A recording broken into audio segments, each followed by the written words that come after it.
Borg and Fratelli on the front row of the grid after all the dramas. To catch and at first, after, as he mentioned, 5 poles.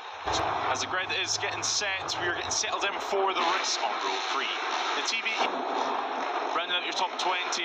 Gutierrez and 10 rows of out onto the formation line. He can claw back in his championship deficit. As we mentioned, a great opportunity for the number 1 to claw points back over. Easy to lose the front under braking.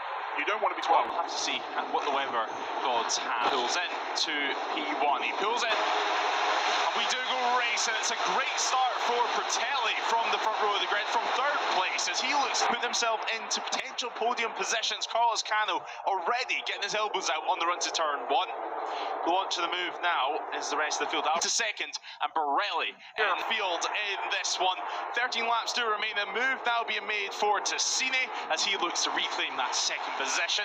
And Carlos inside the top 5 at the moment, incident at turn 5, and that is going to be a fall. That's it looks like the number 9 falling there at race earlier on this morning, but their NTC champion, he was briefly inside the top 5, soon to be pushed back as Bahosa launches a move down the inside. He's inside the top 5 as you can see 2 riders down on the deck. Great start considering the circumstances for him, right in the mix of the lead group. Decides to take that long lap now or try and build a gap to the pack behind his title fight. Well, yeah, exactly. We were just looking back at how Bahosa was able to make up so much moves on the opening lap, and then sadly yet to come at turn 4. Is it going to be the lead change for Fratelli and Borelli at the front of things? Number 7 looks up the inside. Unable to pretty much every corner. You would see Borelli, he is making the move at turn 5, taking the lead. We also see moves that you see in the background shot that we got of him as well. Thing.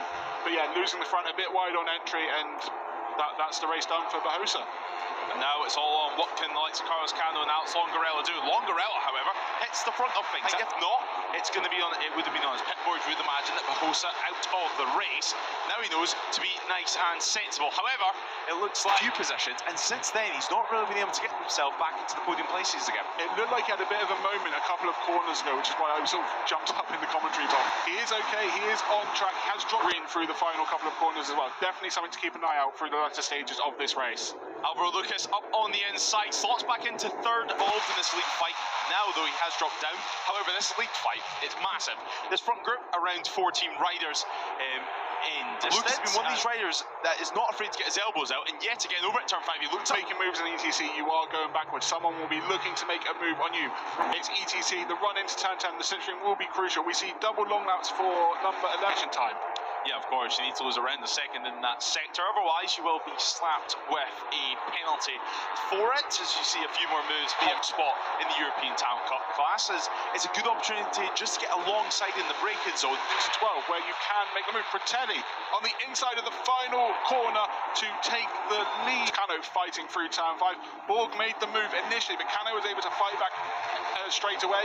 In fact, he's creating the situation for Alvaro Lucas, Travis Borg, and Borelli. Borelli looking to go up multiple places, but can't quite make the move stick. Kind of always see a crasher. That's Fratelli.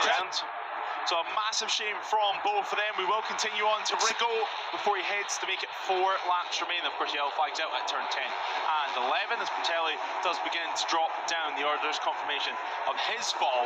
Definitely not. Yeah, it looks like it was Mikey Lou Sanchez and Fratelli. Yeah, we had confirmation of the number 55 being involved in that crash at turn 10. A shame for both of them as they were enjoying very strong races. We see Borelli racing. Here's another view of it.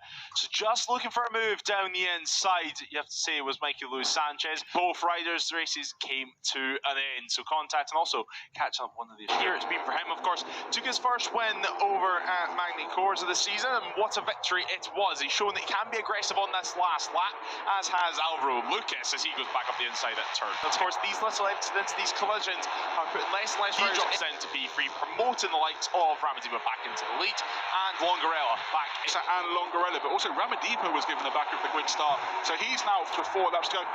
Unlikely he's going to hold that on this long run racing line, although we see the number 51 of Daquan also take that line, but it's Borelli who holds P1. Lucas continuing to lose some positions, so he just needs to get himself settled in. Yeah. Are we going to see any moves in the Longarella on the smooth but nice and hard, and certainly for him losing a little bit of ground. He's building to be a showstopper in the European Talent Cup. Will it be Canada? Will it be Ramadhipa? Could it even be Tassini? We're going to have to wait and find out. As Ramadhipa front of the field throughout this race, despite that penalty that he was given, it's a remarkable comeback for the number. Carlos Cano's father watching on with a little bit of tension. I think it's fair to say, watch his son do battle out on 6th or 7th position out on circuit. A big moment there for the number 51. Cano's going to take advantage of that as Longarella also looks up the prisoners for this one. Karpushin up into second as well. He's gone under the radar after fighting his way from about 5th or 6th. Couple of laps. This is the time to get in position to make the move on that final lap.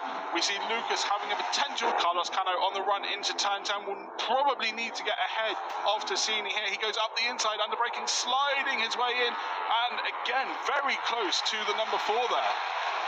Into one yet again, and Longarella, he does slot back the dress rehearsal, and it is now over. It's all time. Remember, the sole race of the weekend. 25 points here in Barcelona before 25 points up for grabs in Valencia. The championship looks to be going to the final round. Well, leads over the line. They head towards turn 1 yet again, but Carlos Cano, the number 1, is on the attack. Watch for Alvaro Lucas as well on the 46 CF motor machine. He'll be vulnerable down into turn 5. You would think the Phil Cano will want to be out in front. He'll look to try and build a gap. Maybe he can work with Ramadhipa, who's challenging him at the moment, heading in. Alvaro Lucas actually out on circuit. Ramadhipa running nice and comfortable at the moment in P2. But Carlos Cano at the front of things. Has he waited for the perfect what sort of advantage he has on the run to turn 10? At the last sector point, he was a 10th and a half. Looked like they touched the green, so something to keep an eye out for potential penalties. The inside line Cano has. He launches a move up the attack at turn 10, and he has made it work on Ramadhipa. Alvaro Lucas also a few mistakes further down the order, so not what he'd be hoping for at all as we do continue on. Could it be a last corner move? The 32 looks up the inside, but Cano swoops round, and it is going to be Carlos Cano. It's a drag race. It's a photo finish at the line, and we await to see on the timing screens who is it going to be. Carlos Cano, second place for himself, but a massive day in the championship. Ramadhipa, what to the flag. 7,000's almost 6th as Longarella rounds out the top 5. Think Crackville, of course, finishing P7. British Talent Cup champion, showing once again that he deserves a place in this champ. Quickly get weighed.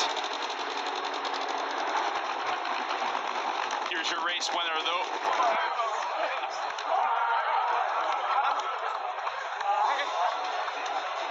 What's that for you?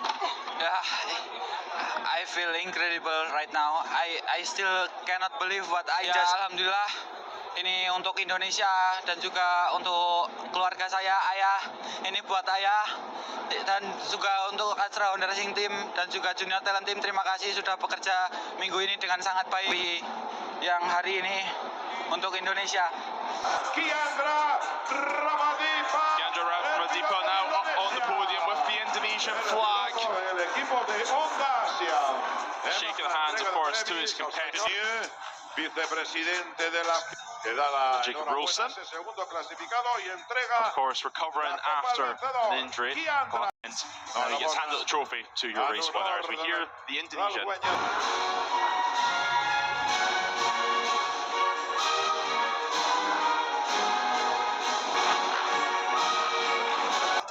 Now the photos for social media.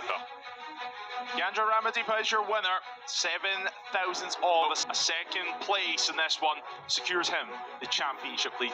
11 points of an advantage ahead